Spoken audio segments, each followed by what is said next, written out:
So, imagine you're packing for an extended journey, right? Like perhaps the most important trip of your entire life. Oh, wow. Okay. The ultimate road trip. Yeah, exactly. And you have this massive suitcase open on the bed, and you're just staring at the packing list. Trying to figure out what the essentials are. Right. Only instead of telling you what to bring, the instructions demand that you, well, systematically empty the bag. Wait, really?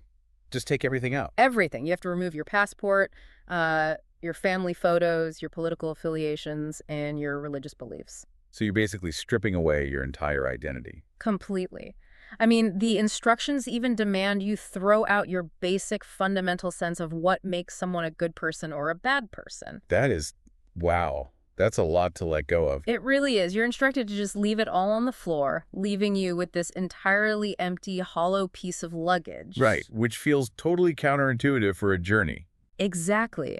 But then, tucked right at the bottom of these instructions is this final bewildering demand. It tells you that you must somehow carry the entirety of the universe inside this empty bag. It sounds like an impossible riddle, like you're asked to be completely hollowed out of your personal identity, but simultaneously full to the brim with this universal connection. Which is exactly why we're here. Welcome to today's deep dive. We are spending our time today unpacking this incredibly intriguing, deeply philosophical text from September 2006. Right, the one written by Dioform Buddha. Yep, it's titled The Path of the Practitioner. And our mission today is to really dissect what it actually means to walk this specific spiritual path. Because reading through these sources, it becomes immediately clear that this is not your standard self-help guide. No, definitely not. This isn't about finding a bit of morning mindfulness before your commute, you know? Not at all. Yeah. The framework presented here challenges the very infrastructure of how we navigate reality. It's intense. It really is. The text demands this absolute radical detachment from all the worldly labels we use to define ourselves. But simultaneously, it requires an overwhelming universal affection for every living thing around you. So, to really grasp the intensity of this journey, we should probably first establish where this path is actually supposed to lead, right? Setting the scene is crucial here. The text points toward a destination it calls a sacred homeland or a heavenly paradise. But it categorizes this destination into specific, boundless realms.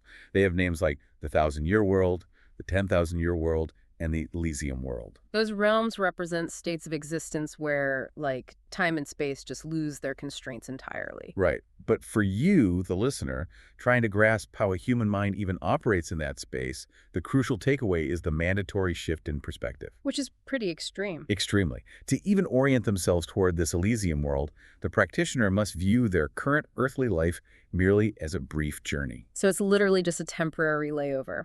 Exactly. It's a reality to be experienced, sure, but without forming any deep psychological attachments to the events unfolding around you. So the practitioner treats the changes of the world as just a matter of course. Like if a major political upheaval happens or a personal financial crisis occurs, they don't pause their spiritual progression to panic. Right. They process those massive events the exact same way you or I might process a change in the weather. Oh, I like that. Just like noticing it's raining and moving on. Yeah, and the author actually describes achieving this state as entering a tranquil, hidden realm where wind chases wind. Wind chases wind. That's a beautiful way to phrase it. The practitioner feels as though they are riding clouds and driving fog, Yeah. experiencing this sense of boundless freedom because absolutely nothing in the material world has the gravity to pull them down. My immediate thought when reading about this absolute cloud riding detachment is the psychological cost of getting there. Oh, for sure. The price of admission is steep. Yeah, it involves stripping away the very architecture of human identity. Like we talked about with the suitcase, the text demands a total shedding of societal labels. It literally dictates that practitioners must hold no consciousness of nations, ethnicities, religions, political parties. Or even family structures, which is wild to think about. By asking the practitioner to shed all of those categories, Dioform Buddha is essentially dismantling the ego. Because our egos rely entirely on those distinctions to survive. Precisely. Yeah. We define ourselves by what country we belong to, who we vote for, or what our role is in our family. When you remove those labels, the ego just loses its scaffolding. And the text pushes that dismantling process even further into territory that feels, I don't know, almost uncomfortable. Yeah, it states that the practitioner must not distinguish between good and bad people or virtuous and evil people. They're expected to be totally indifferent to worldly affairs. There's this specific line that really stuck out to me. The blooming and withering of flowers do not concern them. Wind and rain coming and going hardly stir their hearts. Yeah. Even in the omnipresence of death, they are said to see through the vanity of it all and simply smile radiantly. It's tough because humanity relies heavily on those moral distinctions. Well, yeah. We depend on the concepts of good and evil to structure our reality and maintain order, just like we rely on national borders. Okay, let's unpack this for a second, because if a person discards all societal rules, laws, constitutions, and even the basic moral distinction between good and bad, my instinct is that this leads straight to anarchy. That's the logical conclusion most people would jump to, yeah. Right, because if you remove external policing, whether that's literal law enforcement or just societal shame, it feels like you're removing the only barriers keeping people from acting on their worst, most destructive impulses. It sounds terrifying on paper. It's like playing a complex social board game where one player suddenly announces, hey, the rules no longer apply to me, and they just start moving pieces wherever they please. Well, what's fascinating here is that the author actually anticipates that exact fear. Oh, really? How so? The text provides a built-in mechanism that replaces those external laws. It argues that while the practitioner operates without spells, without external precepts, and without constitutions, They aren't just operating in a void. exactly, they rely entirely on what the text calls an inner court of balance. An inner court of balance. So that essentially acts as a highly developed, internalized moral conscience. Yes, the underlying argument is that external laws and rules are only necessary for individuals who lack internal equilibrium. Ah, okay. That makes sense. If your internal state is perfectly aligned, you don't need a legal document to prevent you from harming someone. Your inner self possesses a flawless moral compass. And the text actually outlines a specific causal progression for this alignment, right? It does. It goes, my heart moves with me. I move with the nature. The nature moves with the spirit, and the spirit moves with the Tao. That's incredibly poetic. And for those trying to visualize that progression, Deformed Buddha in this 2006 framework is using the Tao to represent the fundamental, unalterable truth or flow of the universe. Right, so the individual's heart aligns with their actions align with nature, and nature aligns with the ultimate cosmic reality. It's like an insourcing of morality. You're no longer behaving well because you fear going to jail or fear societal judgment. You're behaving in harmony with reality simply because your internal court demands it. And when you achieve that perfect inner alignment, you completely transcend the need for worldly doctrines. Which brings us to these profound metaphors in the text. It describes this highly balanced, rule-free existence as traversing in an instant, following in the footsteps of the 8 celestials crossing the sea.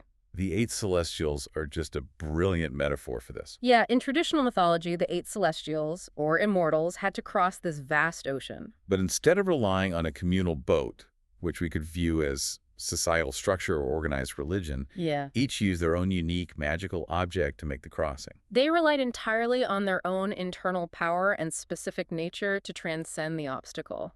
It's so fitting. And the text compounds that idea of individual transcendence. It describes them moving like the wind passing through bamboo without leaving a sound. Or like geese flying over a pond without leaving a shadow. Love that one. The practitioner carries their knapsack, but they do not delay the journey. Applying that shadowless goose metaphor to modern life really changes how you view daily interactions. Totally. Think about navigating like a deeply toxic workplace or scrolling through a hyper-polarized social media feed. Right, most of us get snagged by that stuff. We leave heavy footprints of drama, ego, or anxiety.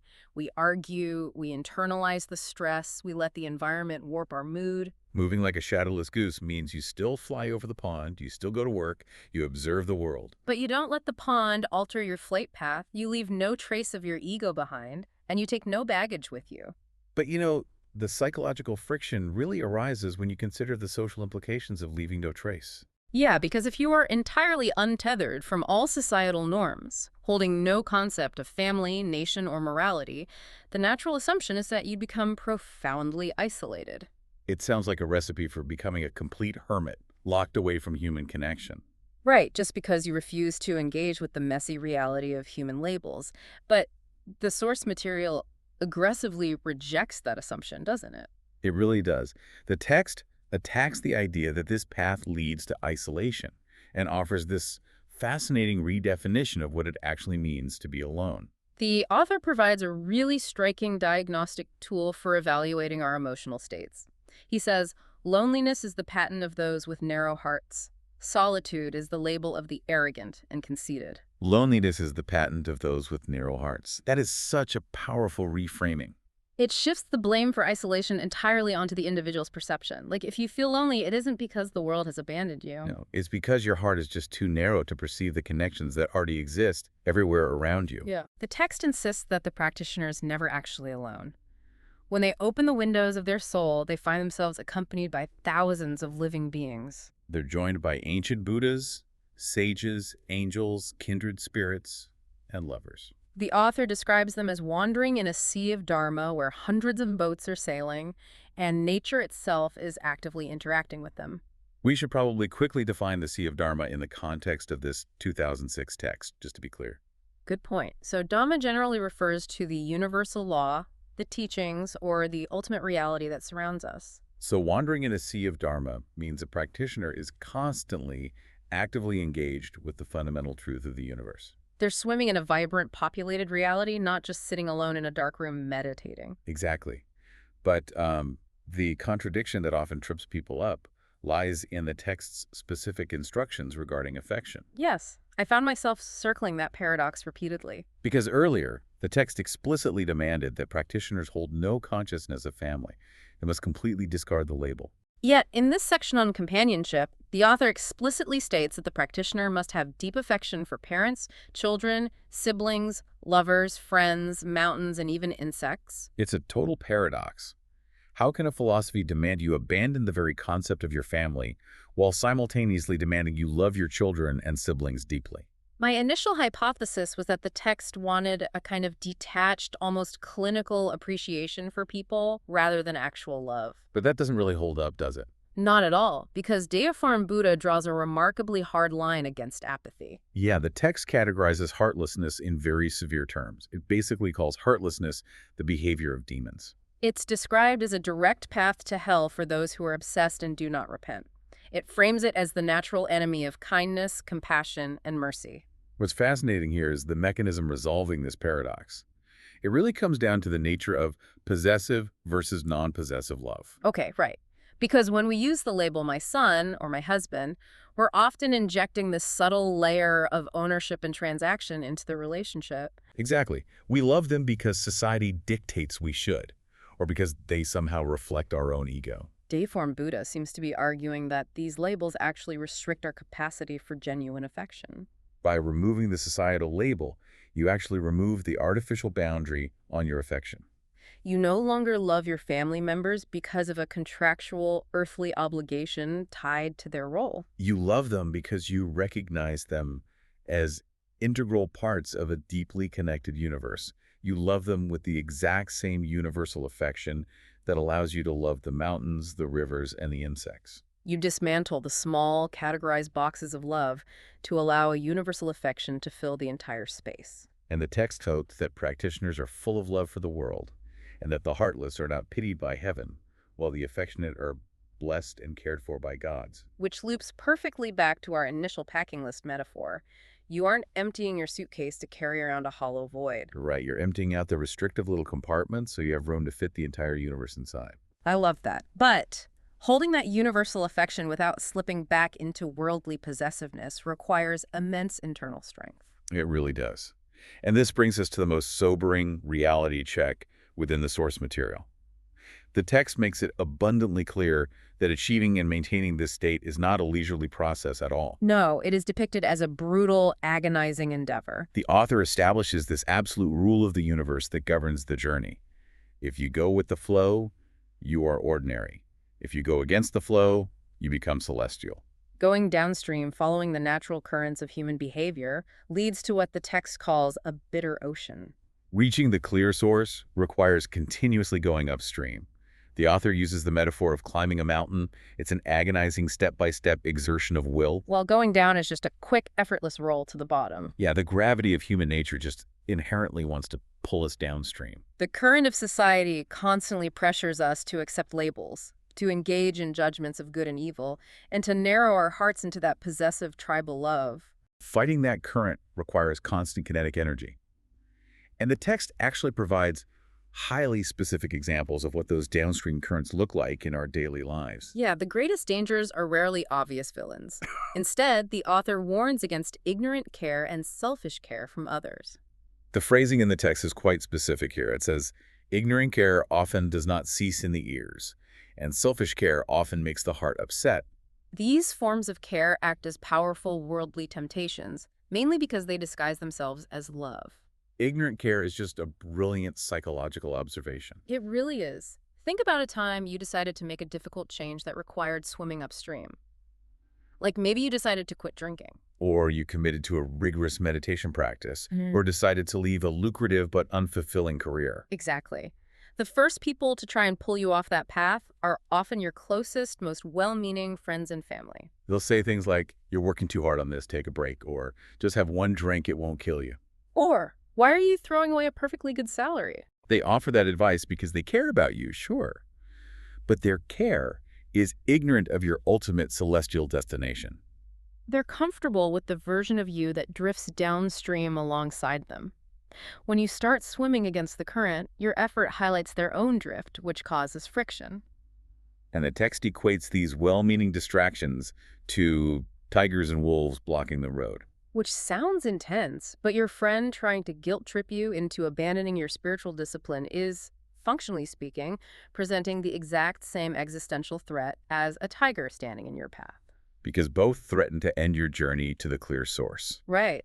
And the author acknowledges that this short-lived love of the world makes the journey incredibly exhausting. The practitioner is basically forced to navigate a relentless storm of worldly temptation.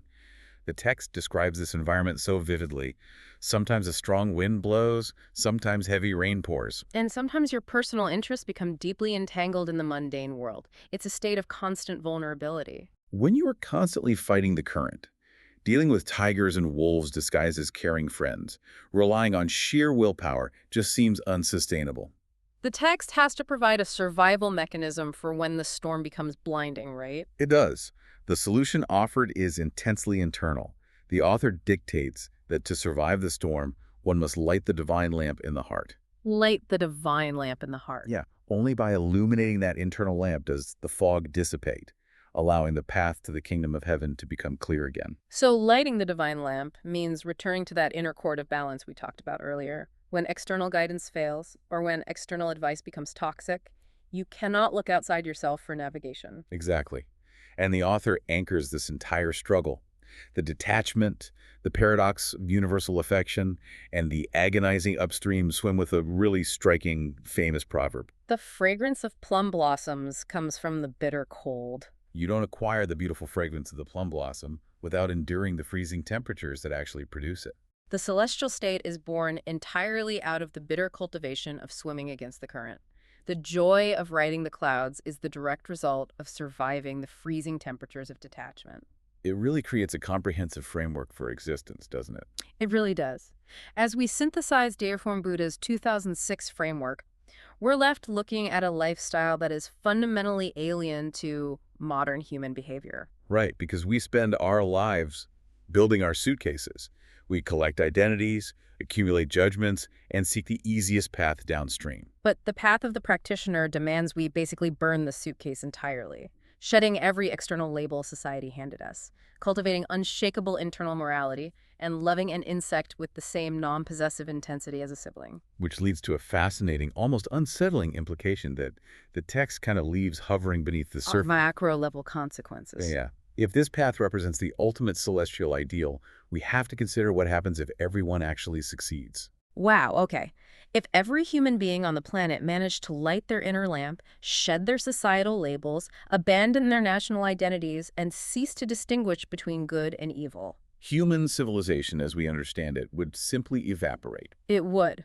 Without tribal competition, without the drive to build nations, without the ego-driven desire to leave a legacy, the gears of human progress and societal structure would just grind to a halt. We would literally become a planet of shadowless geese, floating perfectly over the pond, leaving absolutely no trace of our existence behind. It forces you to ask, is the ultimate goal of this spiritual path to perfect human society, or is the goal to completely dismantle the human experiment altogether? That is a wild, perspective-altering question to carry with you today. It's definitely something to chew on. Until next time, keep digging deep.